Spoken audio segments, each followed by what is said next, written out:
Well, good morning, everybody, and welcome to this talk about apps and picture matching around the world.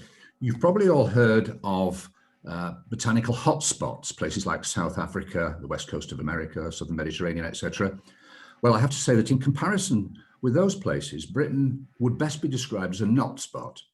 We really don't have too many native plants in this country. We're rather dominated by introductions, but we do have one tremendous advantage compared with many other countries. We have one of the most studied floras in the world. So we can have a book like Stace, which will contain descriptions of our entire flora. We can have books with diagrams and photographs in them, the Blaney and Fitter series, Rose, and some wonderful monographs these days, including the BSBI series, and some very pictorial ones on Sorbus and Hyraceae. So really, you've got a huge number of ways of identifying the plant that you're actually looking at. You can use it you can identify by keys, you can identify by pictures, you can go out with a friend. You really have, you're really spoilt for choice.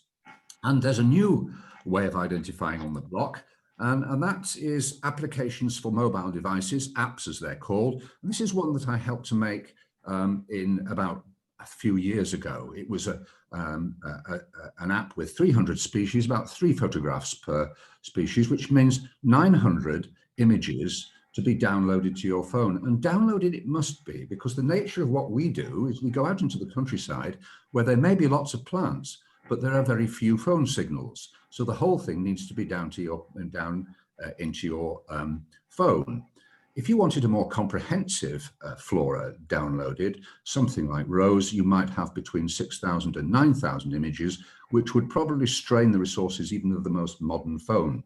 So we haven't really got that yet. But there's a commercial reason why we haven't got it as well, and that is that the apps that would be most useful to serious botanists would be least useful to the public, and the commercial people say they just wouldn't be worth making because they'd be too expensive.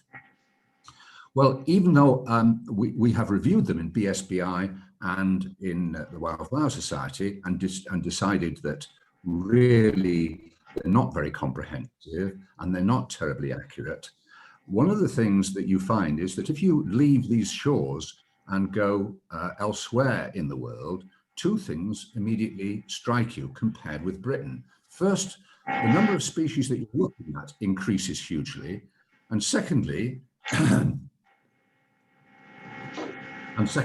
something else. This is something I found in the southern Mediterranean. I had a book called The Wildflowers of the Mediterranean, and this was something I looked up. I couldn't find it anywhere.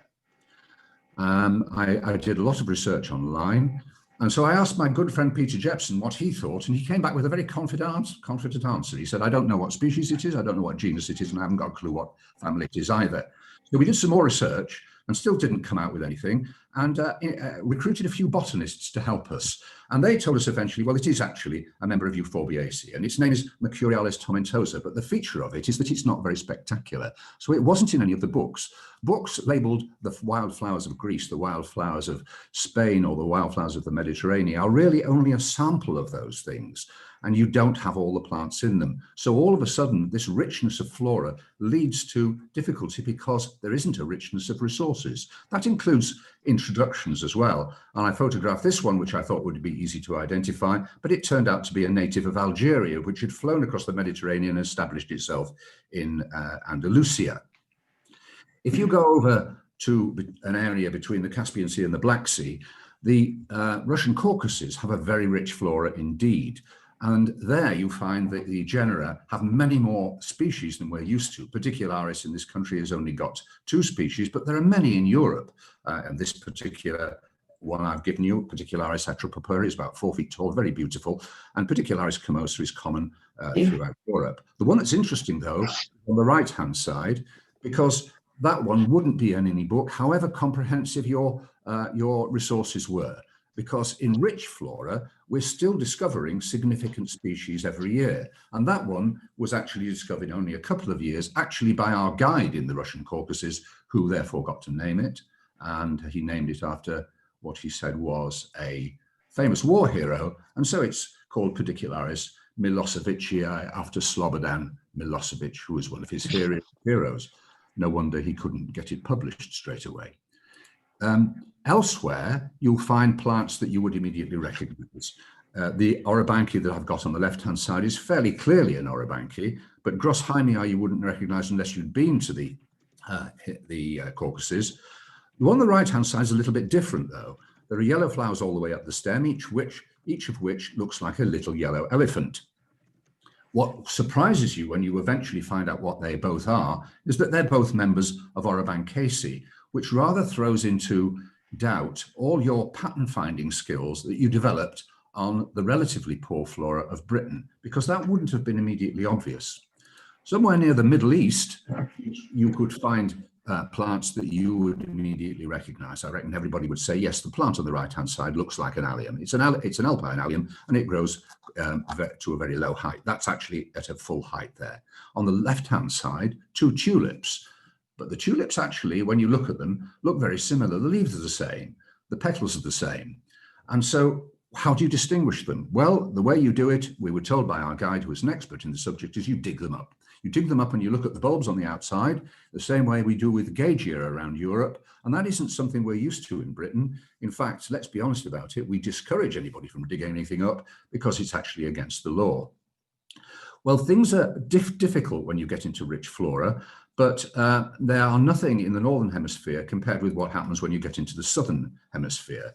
And here are 4 plants which I've chosen to illustrate. Dicrastylis, Globiflora cyanostegia angustifolia, Lacnostachys eriabotria, and Hemiphora elderi are all members of a family that we know very well from Britain. Very well indeed. Any offers for what they are? Well done, you got it right. They're all members of the mint family. They're all members of Lamiaceae, but they don't really correspond to anything that we usually associate with Lamiaceae. The flora in Western Australia has been evolving for much longer than you might think, because in the last glacial period, when Britain was covered in ice and tundra, they were just having a bit of bad weather. They also have plants like this, which look distinctly on the left-hand side like a member of Asteraceae, but when you look them up, you find actually they're both related to hogweed and cow parsley because they're both in Apiaceae. So your understanding of what the characteristics of a family actually are starts to fly out of the window the further away you get from these shores. And if that wasn't complicated enough, there are families that you won't have at all seen in the Northern Hemisphere. The god Proteus was a shapeshifter, and Proteaceae was named after him. And if you look at the shapes of the flowers of some of the members of the Proteaceae, you can see immediately you can't easily find any commonality between them. And you would need a reasonable monograph to describe what the isopogon species are. If you put them all together, they'd probably make a flora about the size of a typical British flora.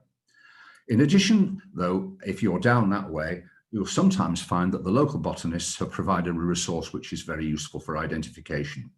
This is something like our BSBI distribution map on the right-hand side there, but it's selectable. You can actually choose to select the plant you're looking at for government area, color of flower, and time of year that it's flowering.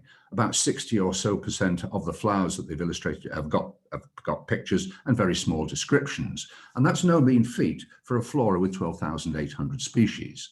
They also have the same problem that we found in the Russian Caucasus, and that is that every year they discover new ones. So none of those are in any of the books. Philotheca richardsoniana was discovered only in January of this year.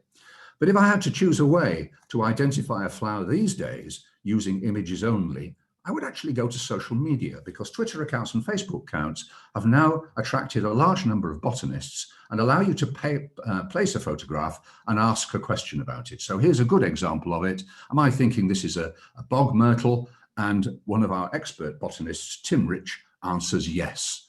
So that's about all I've got to say on this topic. I hope you enjoyed what I had to say. Thank you, Peter. That was fabulous. What a beautiful view of all those stunning flowers from around the world. Absolutely gorgeous.